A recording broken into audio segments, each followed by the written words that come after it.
and welcome to another Coffee with Colm. Thank you very much for joining me. And in particular, it's a very special episode of Coffee with Colm today because I'm going to talk to one of the Pendulum vagabonds. And my guest today is the one and only Paul Massey. Paul, you're very welcome. Thanks for joining us. Thank you, Colm. My pleasure. Do you have a coffee mug or coffee cup to cheers us? Yes, Coffee with Colm. Every day. That's all good.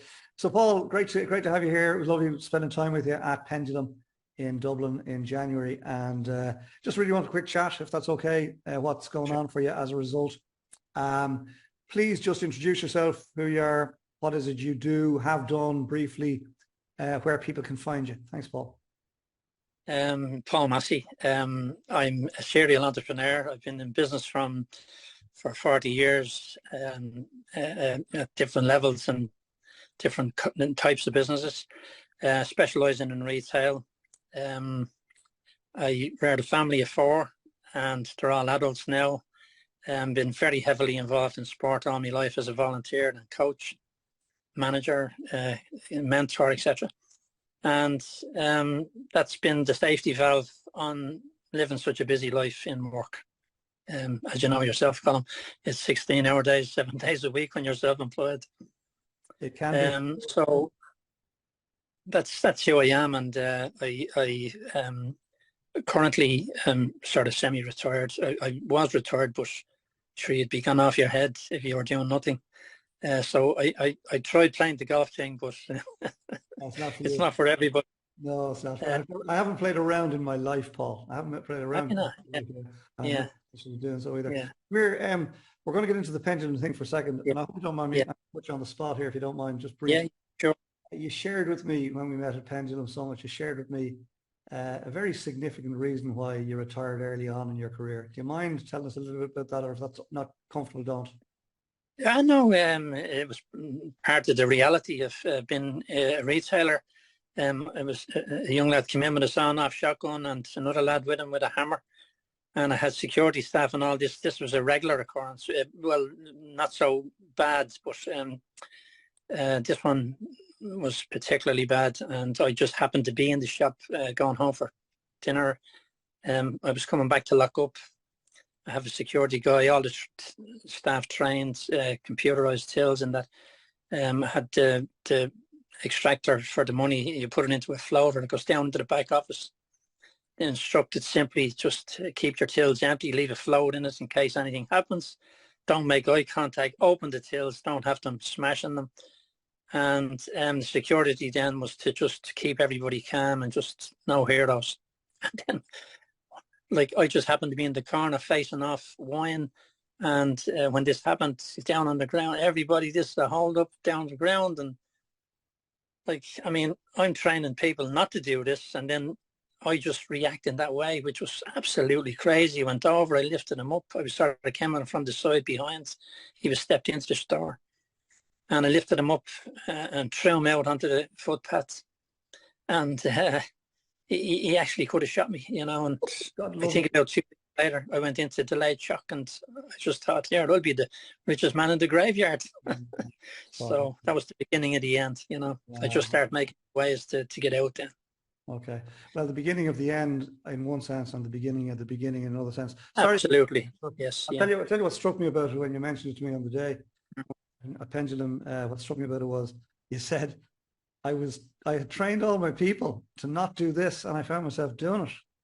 Absolutely. You were very blessed, Paul. Very blessed. Anyway, delighted to tell the story. And so you've taken all that experience. You took a bit of a hiatus. You didn't play golf, or you tried it, decided it's not for you, and you're back helping businesses, and in particular.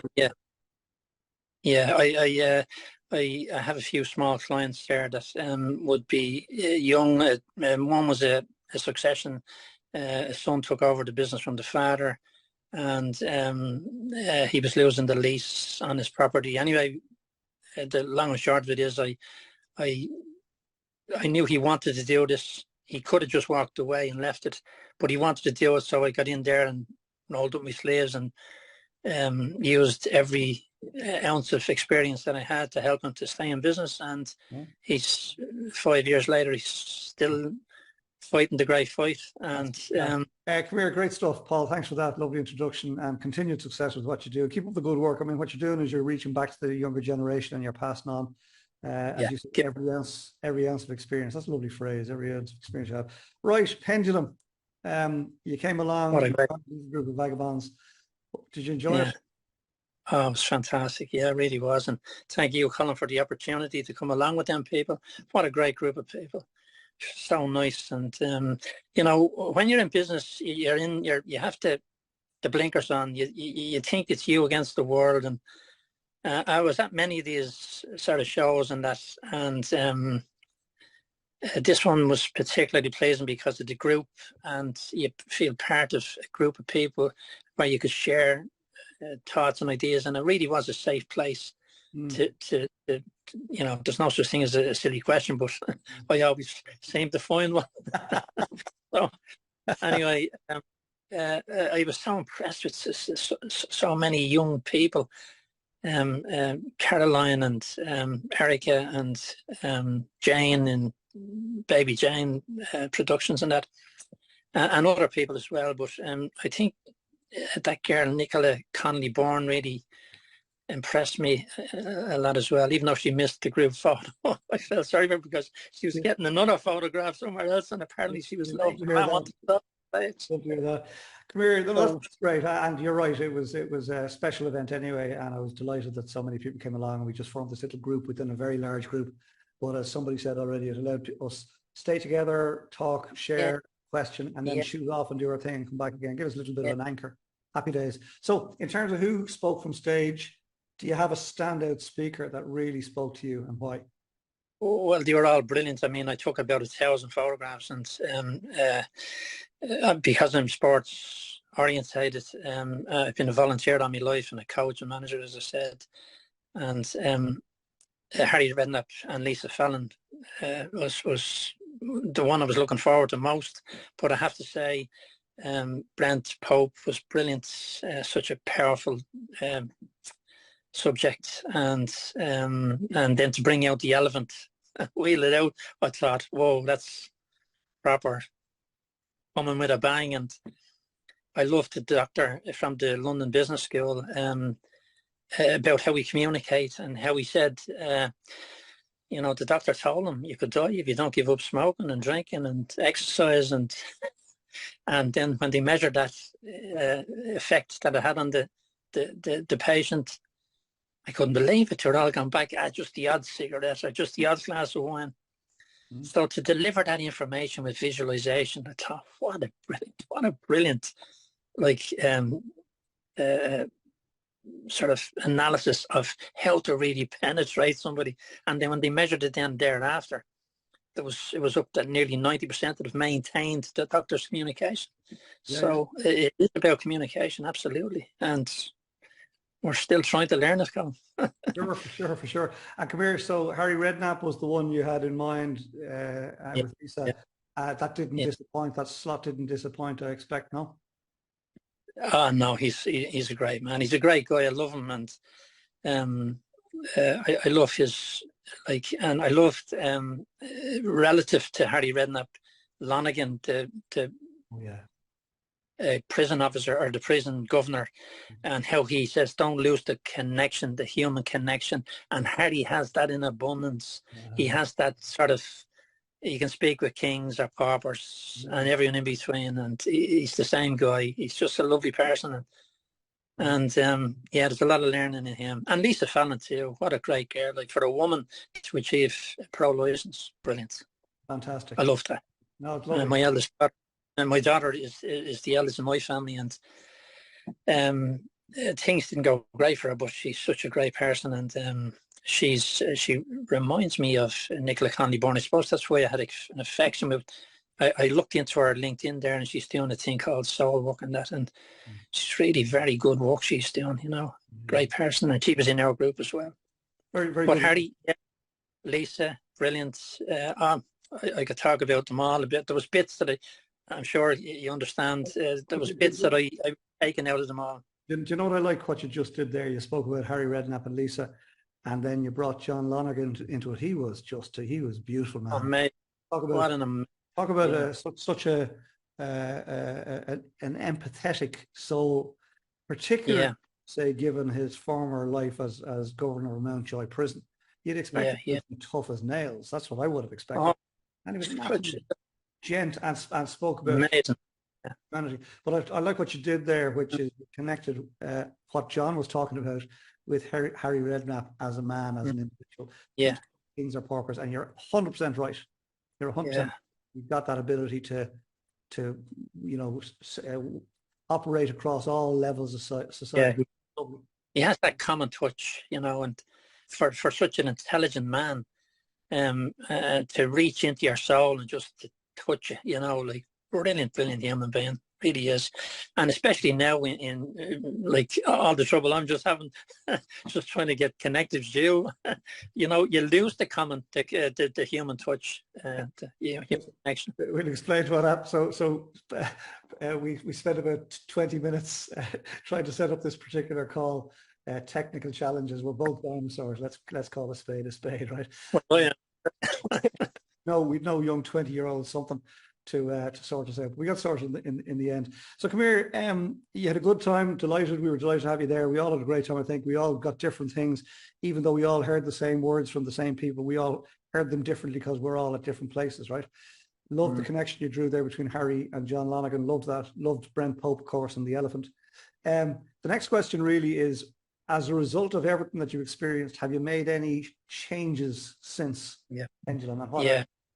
I don't know whether it's because I'm older. I don't know what it is, but like I say, I've done many of these. In the original, about 30 years ago, I done a fellow called Murray Raphael in the Point Depot was only opened, and I was always intrigued with this stuff, but I was a busy fool learning how to organise, supervise and delegate, and but I suppose better late than never.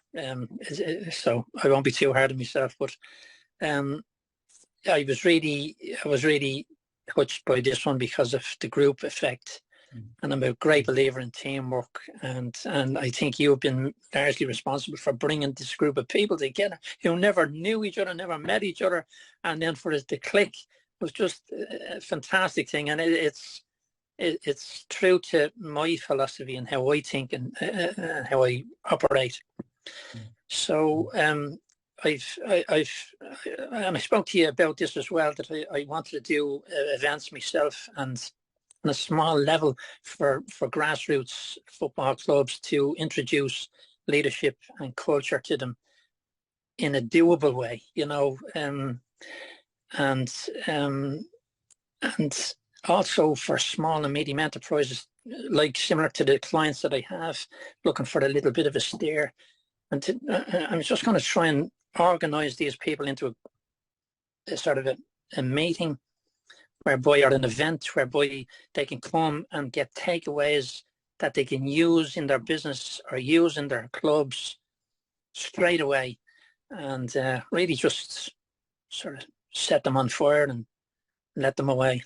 Nice one. So so you made the decision to do that now, having been to Pendulum. Is that what you're saying?